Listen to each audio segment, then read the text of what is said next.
कुठलीही स्पष्ट भूमिका घेतली नव्हती, गोल उत्तर ती देत होती. मला असं वाटतं की ओबीसी समाज आणि मराठा समाज दोन्ही समाजांनी नेमकं ओळखलं आणि म्हणून आज काँग्रेसचे सगळे दिग्गज हे पराभवाच्या छायेत आहेत आणि भारतीय जनता पार्टीची महाराष्ट्रामध्ये लाट येते. एक अपडेट आपण फक्त देऊया. बारामतीमध्ये अजित पवार 27,000 मतांनी आघाडीवर गेलेले आहेत. पुढची कमेंट घेऊया. महाराष्ट्राचा बिग पिक्चर पाहायची आता वेळ आलेली आहे. 2014 साली भारतीय जनता पक्षाने शिवसेनेला एकटं पाडून महाराष्ट्र स्वतःच्या काबूत आणण्याची योजना आखली. ती आज पूर्ण होताना दिसते. राजीव सर जरी म्हणाले की 5 वर्षांनंतर हे कंसात होतं, तरी 2019 साली देखील युती लक्षात घेता महाराष्ट्राने देवेंद्र फडणवीसांना निवडून दिलं होतं.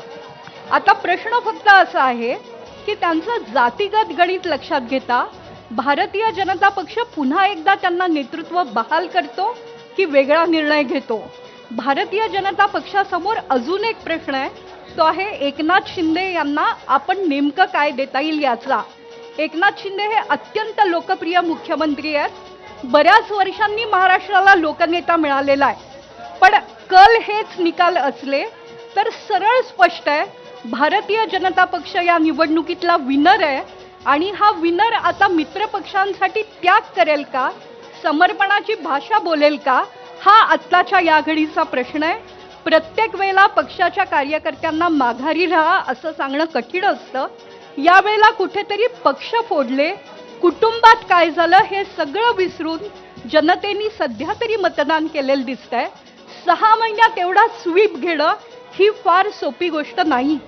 ते करून दाखवलेलं असल्यामुळे आज महाराष्ट्राचं आत्तापर्यंत काँग्रेसगामी असलेलं राजकारण पहिल्यांदाच भारतीय जनता पक्षाच्या तंबूत जाऊन बसलाय. आपण मनसेबद्दल थोडी चर्चा करूया. मनसे डार्क हॉर्स ठरेल, सत्ता स्थापनेमध्ये मनसेचा सहभाग असेल, अशा चर्चा खूप जास्त झाल्या. विश्लेषकांनी अंदाज बांधला, पण सध्या तरी पानिपतच दिसतंय. महायुतीच्या सुनामी पुढे महाविकास आघाडी वाहून गेली, त्या मानानं माझं दुःख फार कमी आहे. पण अमित ठाकरे सुद्धा निवडून येऊ शकत नाहीये सध्याच्या घडीला, कारण ते पिछाडीवर दिसत आहेत.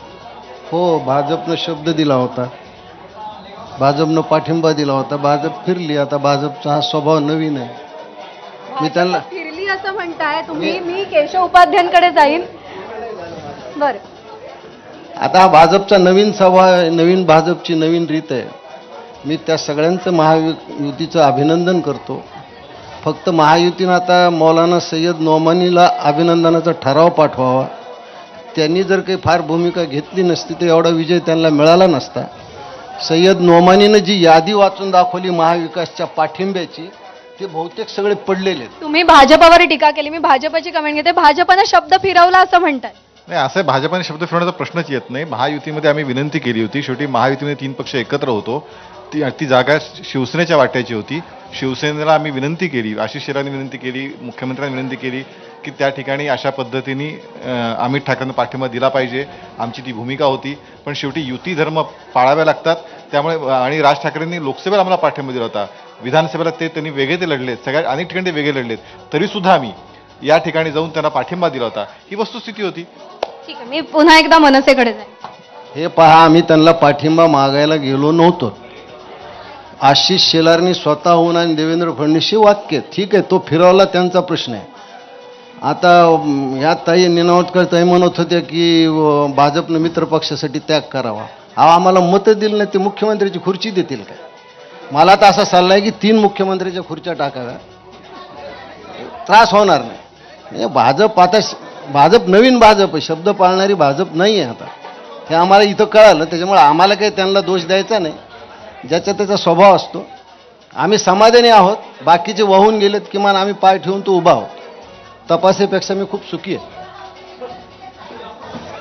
मला असं वाटत नाही भाजपा तोच भारतीय जनता पार्टी आहे. किंबहुना भारतीय जनता पार्टीने गेल्या सुद्धा ज्यावेळी एकनाथ शिंदेनी धाडस केलं त्याला भारतीय जनता पार्टीने पुढे येत त्याला पूर्णपणे पाठिंबा दिला, त्यांना मुख्यमंत्री केलं. ही वस्तुस्थिती आहे.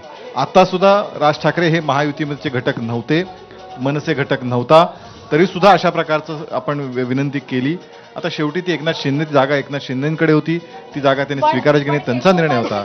मला असं वाटतं काय घडलं की तुम्ही आधी पाठिंबा देण्याची भाषा केलीत, आशिष शेलार त्याच्यामध्ये मध्यस्थी करत होते आणि नंतर अचानक भाजपचे कार्यकर्ते सदा सरवणकरांच्या प्रचारात नाही दिसायला असे लागले. महायुती निर्णय असे जे आमच्या सोबत आहेत